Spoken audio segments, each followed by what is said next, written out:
Assalamualaikum warahmatullahi wabarakatuh. Om Swastiastu, Namo Buddhaya, salam kebajikan. Halo sahabat semua dimanapun juga berada. Ini ada berita terbaru terkait soal hak angket. Rupanya Partai Persatuan Pembangunan tinggalkan PDIP. Ini terkait soal hak angket ya. Jadi P3 sebagai salah satu partai politik pengusung daripada Ganjar Pranowo itu rupanya tidak sepakat dengan apa yang disampaikan oleh Ganjar Pranowo soal usulan hak angket. Ini diberitakan di Tribun Medan. Coba saya baca dulu beritanya. Pilpres 2024, P3 tinggalkan PDIP, tanda tanya. Tolak hak angket kecurangan pemilu hingga singgung pemicu perpecahan. Tribunmedan.com. Majelis Kehormatan Partai Persatuan Pembangunan P3 menilai hak angket kecurangan pemilu tidak perlu. Merespon desakan Ganjar Pranowo yang ingin mengulirkan hak angket dalam dugaan kecurangan pemilu 2024. Bagi Majelis Kehormatan P3 justru menilai hal itu menjadi pemicu perpecahan.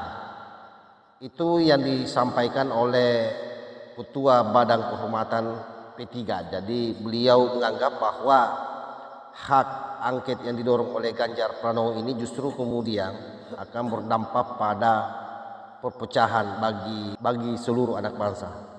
Lantas apakah P3 meninggalkan PDIP sehingga tolak hak angket yang didesak Ganjar Pranowo? Seperti diketahui, P3 merupakan pengusung calon presiden Ganjar Pranowo dan Mahfud MD dalam Pilpres 2024. Namun terkait hak angket yang disebut Ganjar Pranowo, P3 justru menolak hal tersebut. Hal itu disampaikan Ketua Majelis Kehormatan DPP P3, Sargasdi Nur, yang mengaku mengkhawatirkan hak angket justru memicu perpecahan. Jadi beliau menganggap bahwa hak angket yang didorong oleh Ganjar ini bisa memicu perpecahan.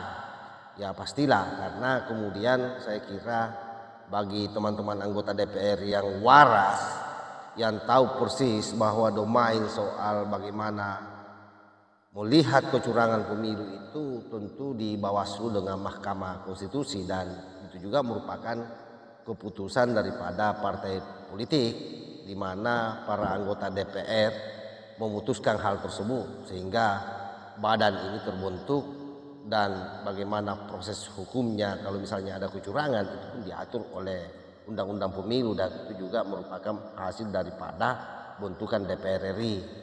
Terlepas bahwa hak angket itu bukanlah satu pelanggaran karena itu juga bagian daripada konstitusi, tetapi ini efeknya akan jauh lebih besar apalagi di akhir pemerintahan Pak Jokowi, di tengah-tengah transisi masuk ke pemerintahan baru nanti bila mana Prabowo menjadi pemenang.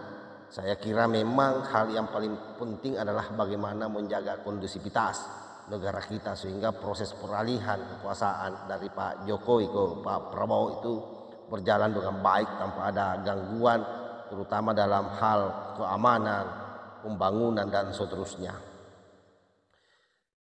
Bagi P3, hak angket harus dipikirkan matang-matang, harus disikapi secara cerdas dan teliti.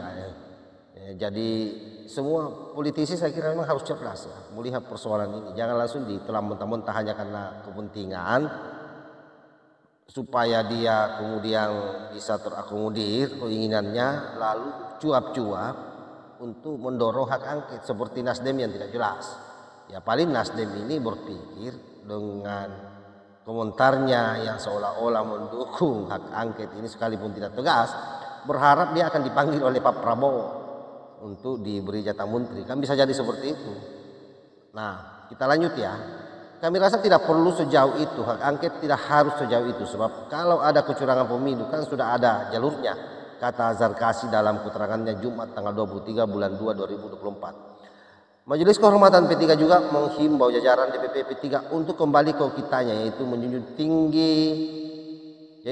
tinggi kepentingan umat dan tentunya meletakkan persatuan dan keutuhan bangsa Indonesia di atas segalanya. Saya menyarankan kawan-kawan di DPR harus teliti, jernih, jangan sampai terkoyak karena hak angket, ucapnya.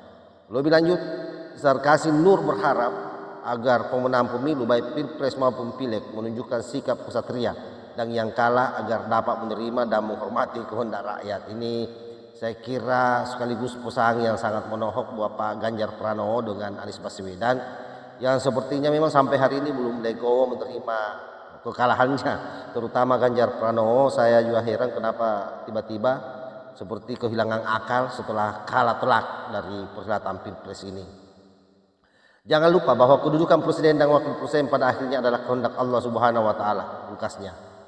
Ya, jadi harus dicatat baik-baik bahwa memang keputusan yang telah ditentukan oleh masyarakat pada saat pemilu tentu itu tidak serta-merta terjadi begitu saja tanpa ada keinginan dari Allah Subhanahu wa taala, ketetapan dari Allah Subhanahu wa taala untuk menggerakkan hati masyarakat untuk memilih Pak Prabowo. Jadi memang yang namanya politik itu pada prosesnya ya inilah yang dihadapi oleh semua orang hari ini, terutama yang kalah ya, sangat susah menerima kekalahan. Padahal Pak Mahfud MD sudah selalu mewanti-wanti bahwa yang namanya teriakan kecurangan itu adalah merupakan sesuatu yang terjadi secara periodik 5 tahunan. Setiap setelah perhelatan pemilu yang kalah selalu teriak curang. Nah, pada akhirnya nanti ya kita melihatlah proses yang terjadi selama ini, bahwa memang semua proses sengketa pilkada, apakah itu pilkada gubernur, pilkada bupati, pilpres, saya kira memang keputusan terakhir ada di MK, jadi bukan di hak angket. Jadi bagi kita semua hak angket ini hanya akal-akalan orang-orang yang berada pada pihak koalisi yang kalah untuk menarik perhatian rakyat, untuk menarik perhatian pemenang agar bisa jadi mereka berharap cemas untuk dirangkul ya. Sehingga pada akhirnya dengan menolaknya P3 usulan hak angket ini, maka tinggallah PDIP sendiri, dan kita tinggal menunggu bagaimana sikap daripada Partai Nasdem, PKB, kemudian PKS. Kalau saya melihat dari ketiga partai pengusung Anies Baswedan ini, rasa-rasanya hanya PKS yang akan bersedia untuk membantu PDIP dalam hal pengusulan hak angket. Kenapa? Karena yang namanya Partai Kebangkitan Bangsa, Partai Nasdem adalah partai yang tidak punya pengalaman melakukan oposisi. Dia sangat senang berada pada kekuasaan, sehingga saya punya keyakinan dia lagi menunggu ini bagaimana supaya dihubungi oleh Pak Prabowo Gibran agar bisa bergabung di pemerintahan yang akan datang, supaya bisa mendapatkan jatah menteri. Saya kira demikian. Wallahul muwaffiq ila aqwamit thoriq. Wassalamualaikum warahmatullahi wabarakatuh.